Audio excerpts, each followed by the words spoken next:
6 অক্টোবৰ 1972 চনটো অসমৰ কাৰণে অতি পৰিতাপৰ দিন আছিল, অতি দুৰ্ভাগ্যৰ দিন আছিল।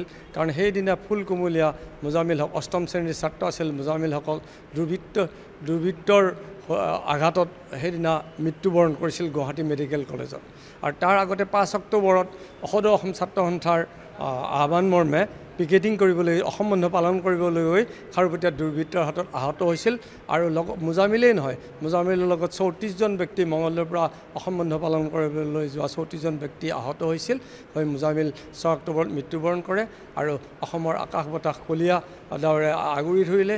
গোটেই অসমত সেই মুজামিলৰ মাধ্যম আন্দোলন শিলচৰ বিশ্ববিদ্যালয়ৰ মাতৃভাষা কি হ'ব সেইটো লৈ এটা মাধ্যম আন্দোলন হৈছিল। আৰু সদৌ অসম ছাত্ৰ সন্থাই শংকিত হৈছিল যে অসমীয়া ভাষাৰ ওপৰত অসমীয়া ভাষাৰ বিপৰ্যয় হ'ব। সেইকাৰণে সেই অসম বন্ধটো পালন কৰিছিল আৰু অসমীয়া ভাষা প্ৰতিষ্ঠাৰ কাৰণে।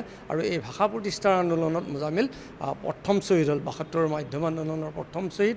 তাৰপিছত 7 অক্টোবৰত অনিল বৰাকে আদি কৰি 7জন অসমীয়া ডেকা ল'ৰাই, ব্ৰহ্মপুত্ৰ ভেলীৰ 7জন আৰু বৰাক ভেলীৰ কেইবাজনো অসমীয়া ল'ৰাই প্ৰাণ আহুতি দিছিল এই আন্দোলনত অসম মাতৃৰ অসমীয়া ভাষা ৰক্ষা কৰিবলৈ গৈ। আৰু সেয়েহে আমি মুজামিল হকৰ স্মৃতিৰ ৰক্ষাৰ্থে ইউথ ক্লাবৰ সমীপত এখন উদ্যান আছে আৰু সেই উদ্যানত এটি আটকধুনীয়া স্মৃতিসৌধ নিৰ্মাণ কৰা হৈছে।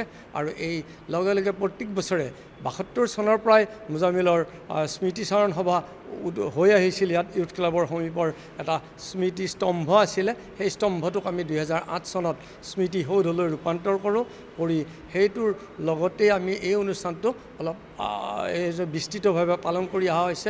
বিভিন্ন প্ৰতিযোগিতা আদি মুজামিলৰ নামত কৰা হৈছে। এইবাৰো আৰ্ট কম্পিটিশ্যন কৰা হৈছে মুজামিল হকৰ নামত। আৰু মাতৃভাষা দিৱস হিচাপে 2012 চনৰ পৰা ইয়াক আমি মাতৃভাষা দিৱস হিচাপে পালন কৰি আহিছোঁ। আৰু ইয়াৰ লগত আমাৰ লগত সাহিত্য সভা জড়িত আছে, দৰং জিলা সাহিত্য সভা।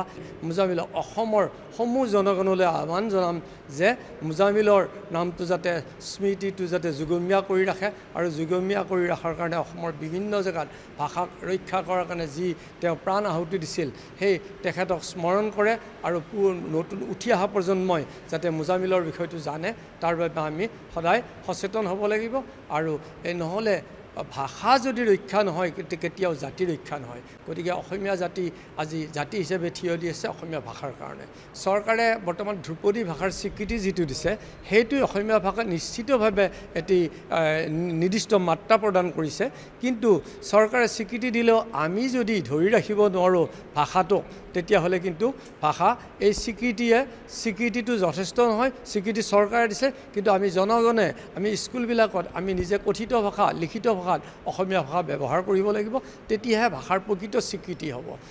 যিকোনো খবৰৰ বাবে যোগাযোগ কৰক 7099017330 অথবা 7099017990 নম্বৰত।